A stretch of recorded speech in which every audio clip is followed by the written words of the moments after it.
கிறிஸ்துவில் அன்பானவர்களே, ஆண்டவராகிய இயேசு கிறிஸ்துவின் விலையேற பெற்ற நாமத்திலே நான் உங்களை வாழ்த்துகிறேன். கர்த்தர் உங்களை ஆசீர்வதிப்பார். இன்றைய அனுதின உணவிலே கர்த்தர் நமக்கு கொடுக்கிற வார்த்தை 2 தெசலோனிக்கேயர் 3ஆம் அதிகாரம் 3வது வசனம். கர்த்தரோ உண்மையுள்ளவர், அவர் உங்களை ஸ்திரப்படுத்தி தீமையினின்று விலக்கி காத்துக்கொள்வார். கர்த்தரோ உண்மையுள்ளவர், அவர் உங்களை ஸ்திரப்படுத்தி தீமையினின்று விலக்கி காத்துக்கொள்வார். அன்பானவர்களே, உங்களை அப்படிங்கிற இடத்துல நம்மை அப்படின்னு போட்டு படித்து பார்த்தா எப்படி இருக்கும் யோசனைப்பட்டு. அப்போ கர்த்தர் உண்மையுள்ளவராக இருக்கிறபடியினால அவர் பொய்யானவர் கிடையாது. அவர் எதை சொல்கிறாரோ அதை செய்கிறவர். இந்த உலகத்தில் உண்மையாகவே இந்த படைப்புகளை எல்லாம் பார்க்கிற போது இன்னும் மனுஷனால் கண்டுபிடிக்க முடியாத எத்தனையோ ஜீவராசிகள் கடலுக்குள்ளே இருக்கான். கடலுக்குள்ளே இந்த கடலில் மூழ்கி போய் அந்த எப்படி வனத்துறையில் கணக்கெடுப்புகள் பண்ணுறாங்களோ அந்த மாதிரி கடலுக்குள்ளே போய் புது புது உயிரினங்களை கண்டுபிடிக்கிறப்பவெல்லாம் கர்த்தர் எப்படிப்பட்டவர் அப்படின்று ஆச்சரியப்படக்கூடிய அளவுக்கு இருக்குது. ஏன்னா அவ்வளவு படைப்புகளை கர்த்தர் படைத்திருக்கிறார். அழியாத அவைகளெல்லாம் படைச்சிருக்கிறாருன்னா பாருங்களேன். அப்போ அவர் உண்மையுள்ளவர். உண்மையிலேயே இந்த உலகத்தை படைத்தவர் உண்மையிலேயே வாழ்ந்து கொண்டு இருக்கிறவர், அழிவில்லாத ஒரே தேவன். அதனால தான் அவர் உண்மையுள்ளவர்னு சொல்கிறார். அந்த உண்மையுள்ளவர் என்ன பண்ணுறாரா, நம்மை ஸ்திரப்படுத்துகிறார். முதல்ல அதாவது ஸ்திரப்படுத்துறதுன்னா நம்மை பலப்படுத்துறது. ஒரு தீமை நம்மை சூழ்ந்து கொண்டு இருக்குமானால் அந்த தீமையை நாம் எப்படி வெற்றி கொள்வது, அந்த தீமையிலிருந்து நாம் எப்படி தப்பித்து கொள்வது, அந்த தீமையை நாம் எப்படி முறியடிப்பது என்கிற அந்த அறிவை, ஞானத்தை நமக்கு போதிக்கிறவர். நம்மை ஸ்திரப்படுத்துகிறார், தைரியப்படுத்துகிறார். என்னென்னு, நீ ஒன்றும் கவலைப்படாத, உன்னால் முடியும், உன்னால் ஜெயிக்க முடியும், உன்னால் ஓட முடியும், உன்னால் நடக்க முடியும் அப்படின்னு ஒரு தீமையை நம்மால் ஜெயிக்க முடியும் என்று சொல்லுகிற ஒரு தேவன்.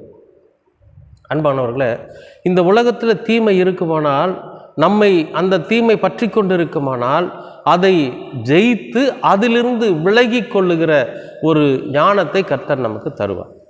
அது எப்பேற்பட்ட தீமையாக இருந்தாலும் சரி. அன்பானவர்களே, இந்த நாளிலும் கூட நாம் கர்த்தரை அண்டிக் கொள்ளுகிற போது, கர்த்தரை நாடி அவரையே நம்பி இருக்கிற போது, கர்த்தரிடத்தில் நம்முடைய வாழ்க்கையை முழுமையாய் அர்ப்பணிக்கிற போது, எப்பேற்பட்ட தீமையில் நாம் இருந்தாலும் சரி, எப்பேற்பட்ட தீமை நம்மை ஆட்கொண்டு நம்மை சோதித்து கொண்டிருந்தாலும் சரி, அதில் இருந்து நாம் நம்மை விடுவித்து கொள்ளும்படியாக நமக்கு ஞானமுள்ள அறிவையும் அதிலிருந்து தப்பித்து கொள்ளக்கூடிய தைரியத்தையும் அதிலிருந்து தப்பித்து கொள்ளக்கூடிய வழியையும் நமக்கு காண்பித்து கொடுத்து கர்த்தர் அதிலிருந்து நாம் விடுவிக்கப்படும்படியாக செய்வார். இன்றைக்கும் கூட எனக்கு அன்பானவர்களே, எப்படிப்பட்ட தீமை நம்மை சூழ்ந்து கொண்டிருந்தாலும் கர்த்தர் இன்றைக்கு நம்மை அதிலிருந்து விடுவிக்க போகிறார். ஏன்னா அவர் உண்மையுள்ளவர், அவர் நம்மை ஸ்திரப்படுத்தி தீமையை நின்று நம்மை ரட்சிக்க அவர் வல்லவராக இருக்கிறார். அதனால் ஒன்றுக்கும் கவலைப்படாதிருங்க. ஒரு தீமை நம்மை ஆட்கொண்டு விட்டது, இந்த பிரச்சனையில் நம்ம சிக்கிட்டோமே, இதனால் நம்ம வாழ்வாதாரம் போயிருமா, வாழ்க்கை போயிருமா அப்படின்னு சொல்லி நீங்கள் ஒன்றுக்கும் கவலைப்பட வேண்டாம். ஏன்னா அதற்கு கர்த்தர் நம்மை ஸ்திரப்படுத்துவார், நமக்கு தைரியத்தை கொடுப்பார். கொடுத்தது மட்டும் இல்லாமல் அந்த தீமையிலிருந்து, அந்த சோதனையிலிருந்து, அந்த பிரச்சனைகளிலிருந்து நம்மை விடுவிக்க அவர் வல்லவர்.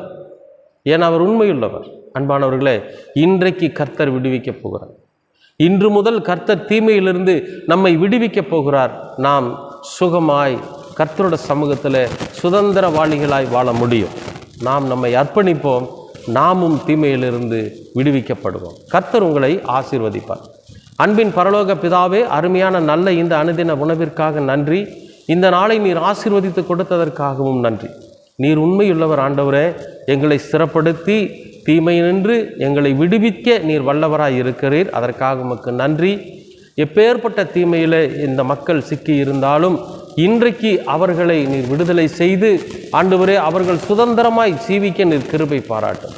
உம்முடைய கிருபையும் அன்பும் உம்முடைய தயவும் உம்முடைய மீட்பும் என்றென்றைக்கும் எங்களோடு கூட இருக்கட்டும். இரட்சகராம் இயேசு கிறிஸ்துவின் வழியாய் கேட்கிறோம் நல்ல பிதாவே.